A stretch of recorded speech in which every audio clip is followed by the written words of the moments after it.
Morning, everyone. Distinguished leaders on the dais, ladies and gentlemen. I'll only continue in the same flow which Secretary and then subsequently Vatika told about the downstream sector. All of us present here, in one way or other, are connected with the downstream sector, which traditionally we always believed was only refining. Subsequently, we started seeing refining and petrochemical. Now, today it has changed the definition. I mean, we talk about downstream sector related to energy. So I'll share my thought in next 15, 20 minutes.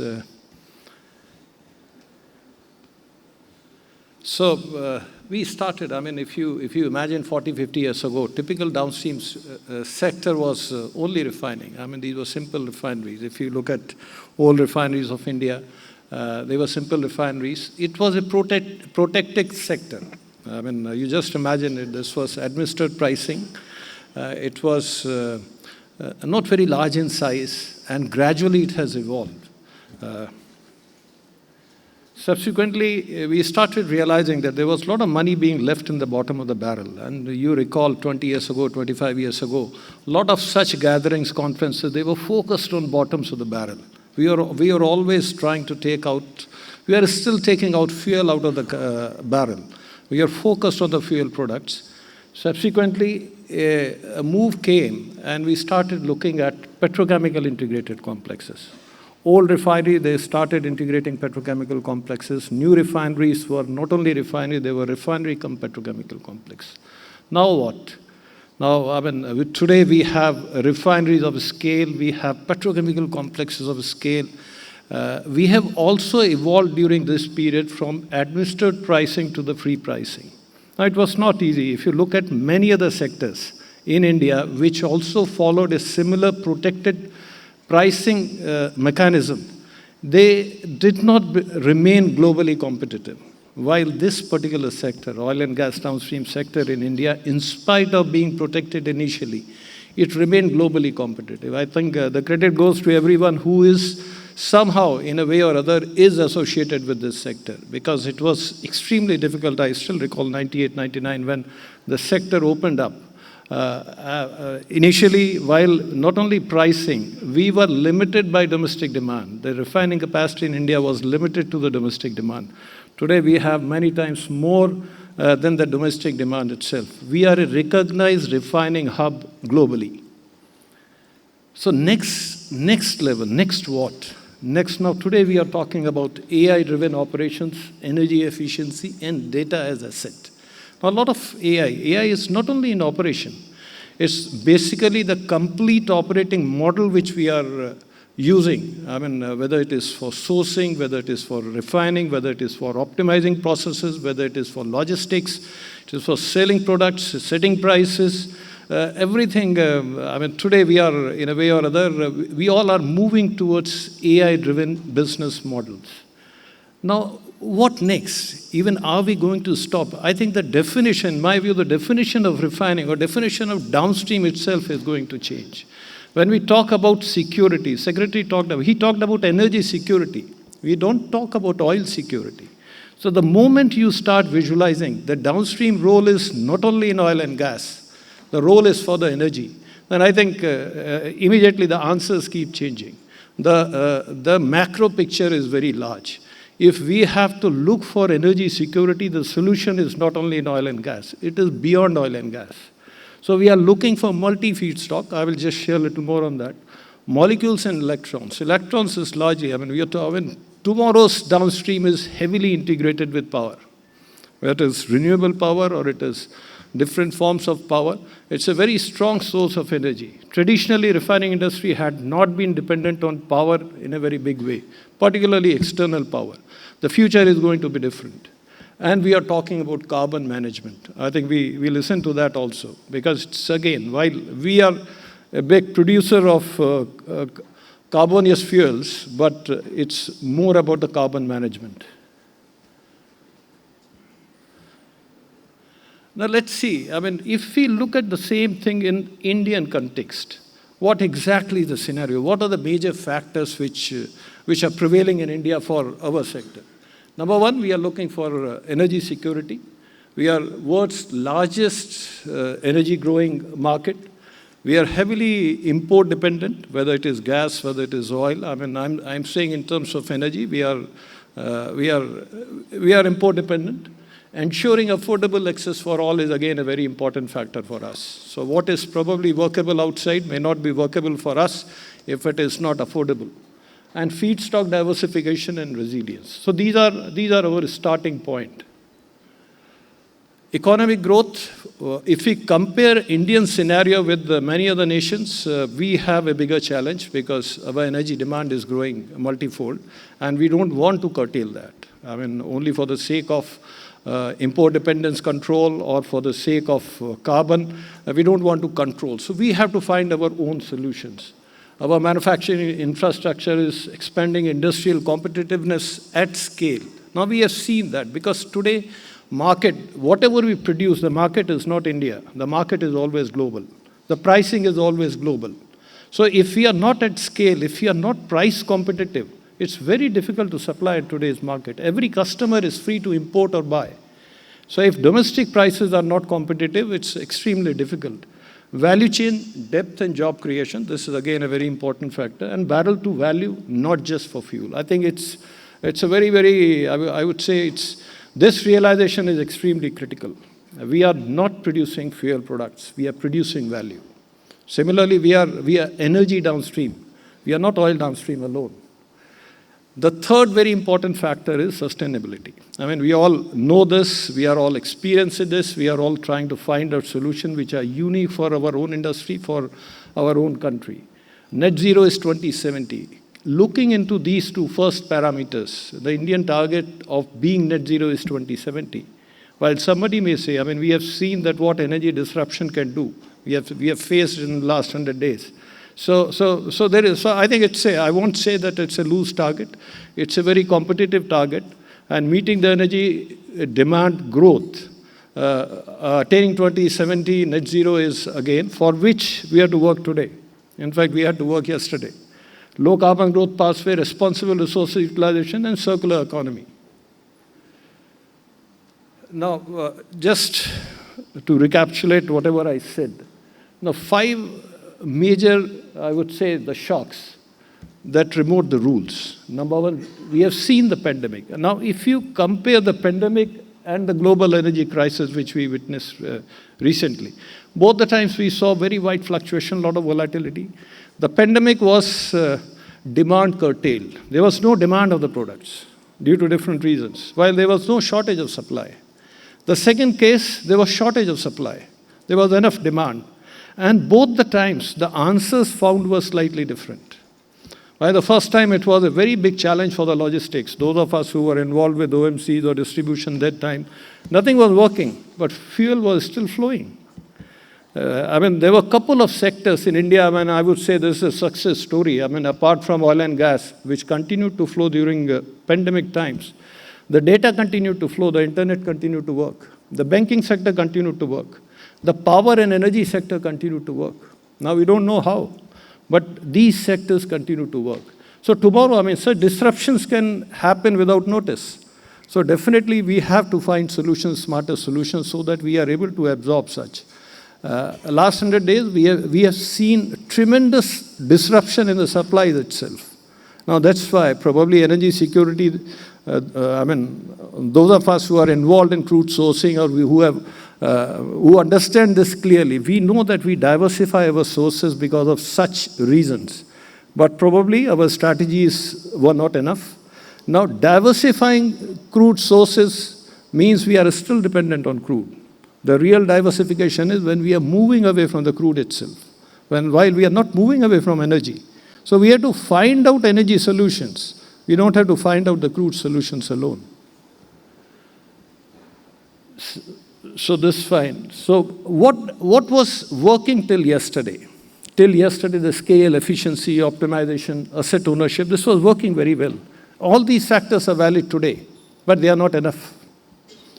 So what is required for tomorrow? Tomorrow is adaptability, resilience, agility, and ecosystem leadership. These are, I would say, whatever is required for tomorrow is beyond oil and gas. So we have to start thinking, we are energy players. We are not oil or gas players. We are energy players. We have to integrate with rest of the ecosystem well so that we can find out most efficient solutions. So in my view, the major forces which are going to shape the downstream in coming times, decarbonization, petrochemical intensification. Now, we all are on the right track, but again, when I say it's only adding a petrochemical unit to a running refinery or in a new complex is not enough. We have to remain globally competitive. And where each one of us, whether I'm a technology provider, I'm a catalyst provider, I'm a chemical manufacturer, I think each one of us has to come together and find out these solutions. These are ever-changing fields. These are extremely competitive fields. I mean, today, one or two nations, because of very large volumes, because of a lot of capacity, they control significantly these markets and prices. So you have to beat the best. Digital and AI revolution, circular economy is again, it's a very important factor because traditionally we have done it in a very, I would say, in a very, very small scale. It's largely at a demonstration level. Now, anything where we work on circular concept, we can't rely on the premium which we are getting out of the, I mean, that's my view, that which we are getting out of the circular products or recycled products, because these premium may remain, they may not remain. So we have to find out the solutions which are better than the conventional solutions. I mean, if I say it's a circular product, then it has to beat the cost of production of the conventional product, then only it lasts or it becomes extremely competitive. Many a times, the problem is not limited to technology or to process those feedstocks. Many a times, the problem is beyond our battery limits. It may be logistics, it may be sourcing, or things like that. So we have to work for the complete chain and find out the solutions. And of course, new energy system, which includes all the renewable energy, hydrogen, bioenergy, energy storage, and the complete, I would say, the ecosystem related to the new energy.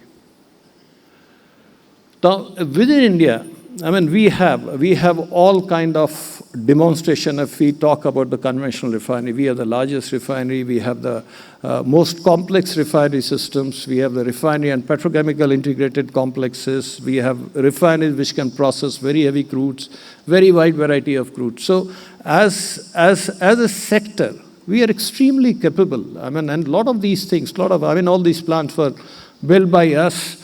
Indigenization is to a very, very high level. If you compare with the refineries we used to build 40 years ago than what we build today, practically everything is available internally. So I think the sector has come in. So there is a lot of hidden strength in the sector.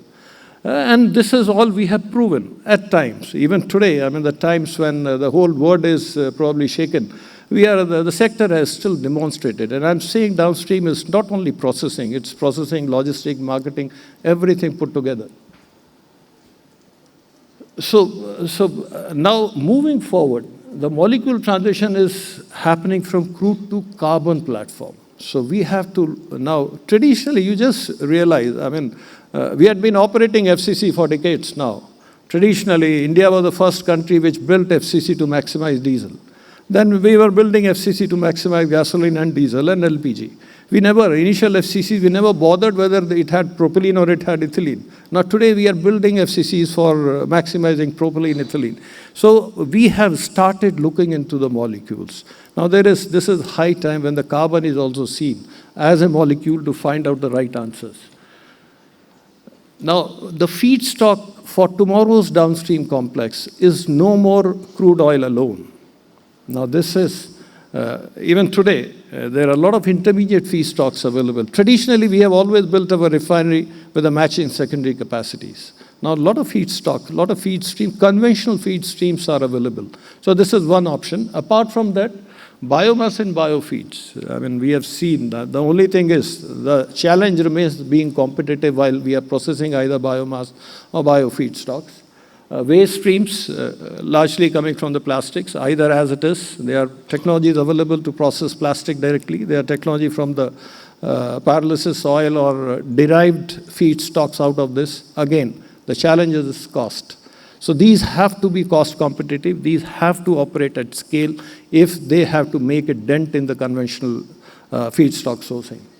Captured CO2 and green hydrogen. Secretary talked about CBG. Now, CBG, it's a wonderful, within the country, it's again coming up very fast. Biogenic CO2 is again one stream which has not yet been tapped but has tremendous potential.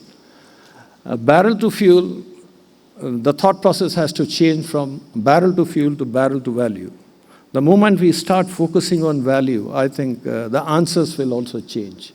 The output is not only the transportation fuel, we are also going to produce, we are already producing petrochemical and polymers, sustainable aviation. Now again, for SAF also, well, the pathways are known, the pathways are available. But today, the cost of production of SAF is not beating the conventional aviation fuel.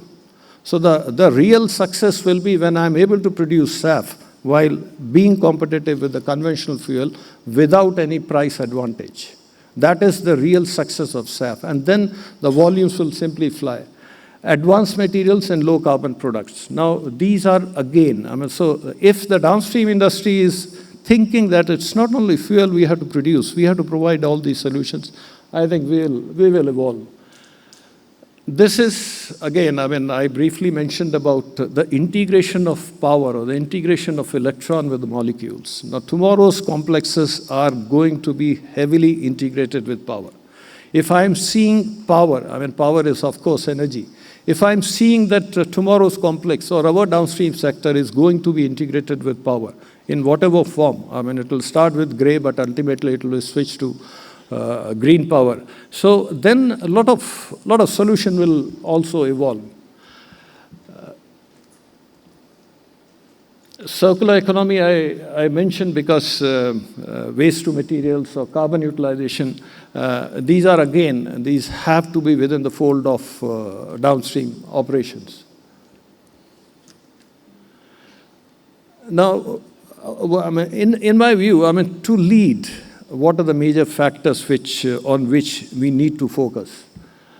Build feedstock flexibility. While it will start with the crude flexibility, but then it will go beyond crude. While diversifying the crude source looks easy, but it has its own challenges. If the refinery is not designed for certain feedstocks, to convert that,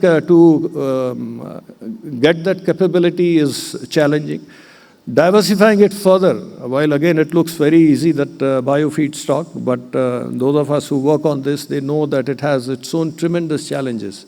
But this provides answer to all the challenges which we had been facing or which we face.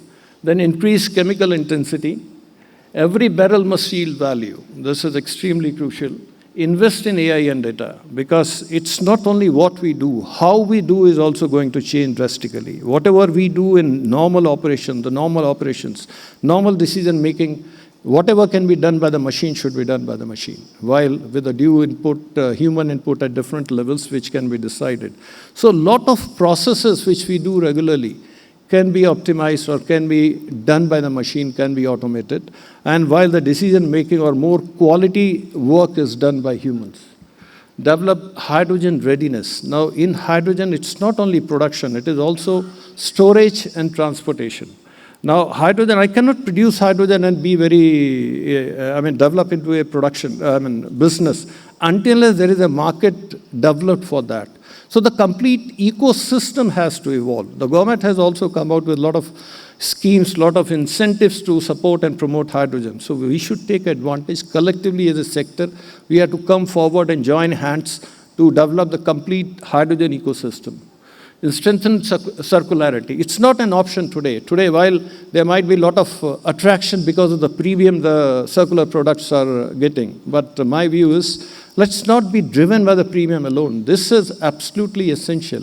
Tomorrow these products need to be competitive with the conventional products. Build innovative partnerships. Now, individual company, individual team, individual group may not be champion of all aspects. So we have to, obviously, to grow further, to move fast, we have to have partnerships. and develop future skills. Now, I mean, today everyone is talking about AI. So this is only what is visible today. But probably we have to sense that what is required for our future, and we have to prepare ourselves for that. So this is, again, the same thing, I mean, because India's leadership domains, so our downstream sector is fairly, I would say it's fairly mature. We are fairly capable, and we are integrated. Because irrespective of the company we operate in, the sector is extremely cohesive. And when I'm saying it's not only the operators, these are even the technology providers, manufacturers, equipment manufacturers, the complete ecosystem. We have a cohesive team. So let's take it forward. Let's work on the value creation. Let's look into what is going to change. Let's look our responsibility not only towards oil and gas downstream, but also towards energy downstream. So I strongly believe the future refinery will not be defined by the crude processes. It will be defined by how rapidly it learns, adapts, and creates value across a world in constant change. And adaptability is not a strategy, it is a survival imperative. So these were my thoughts. Thank you very much, and I'm sure that a couple of these things will be discussed. Thank you.